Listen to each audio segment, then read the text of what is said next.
ఏదైనా లైఫ్లో ఉన్నదాంతోనే ప్రశాంతంగా ఉండాలి. అలా కాదు అని మనకు తెలియని కొత్త సమస్యలు, కొత్త ధోరణిలో జోలికి వెళ్ళకూడదు. అవి ఎప్పుడు ఎలా ప్రతిస్పందిస్తాయో మనకు తెలియదు. ఉన్న సిచ్యువేషన్ని బాగు చేసుకోవటానికి, ఇంకాస్త మెరుగుపరుచుకోవటానికి చూసుకోవాలి. దాన్ని డిపెండ్ చేసుకొని ఇలా కదా, అలా ఉందాము, అలా చేద్దాము, అప్పుడు ఈ సమస్యల నుంచి బయటపడచ్చు కాదు. ఏదైతే సమస్య ఉందో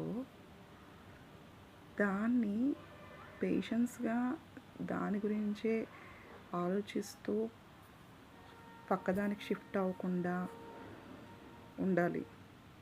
డైవర్ట్ చేసుకోవాలంటే మనల్ని మనం ఎదగటానికి ఉపయోగపడే దానికోసం డైవర్ట్ అవ్వాలి. అంతేగాని వేరే వేరే వాటి గురించి మనం కొత్తదనం గురించి మనం పాకులాడటం, లేని గొప్పలకి పోవటం, వాటి వల్ల మనకి చివరికి ఏం మిగలదు. ఉన్న మనశ్శాంతి కాస్త పోతుందంతే.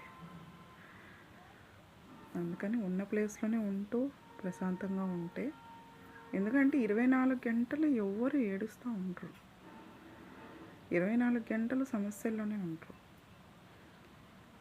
ఏవో ఒక పనులు ఉంటా ఉంటాయి, ఏవో ఒకటి చేసుకుంటూ ఉంటాం. మధ్యలో ఎంతో కొంత మనశ్శాంతి అనేది మనకు దక్కుతూ ఉంటుంది. అంతే, దాంతో అట్లా ఉండాలి. ఇంకాస్త మనం టైం మనం స్పెండ్ చేస్తూ ఉంటే అది మనల్ని మనం మెరుగుపరుచుకోవటానికి చేయాలి. అంతే. అంతకు మించి బోర్ కొడుతూ ఉంది, ఏంటిది అనుకుంటూ ఉంటే కుదరదు. తర్వాత దేనికో దానికి అనవసరమైన వాటికి అలవాటు పడితే బోర్ కొట్టడం కాదు కదా, దాంట్లో నుంచి బయటకు రావడానికి కూడా మనకి స్కోప్స్ అనేవి తక్కువ ఉంటాయి. సో ఇప్పుడు మనం సేఫ్గా ఉన్నామా, ప్రశాంతంగా ఉన్నామా, తింటున్నామా, పని చేసుకుంటున్నామా, ప్రశాంతంగా నిద్రపోతున్నామా అనేదే ముఖ్యం.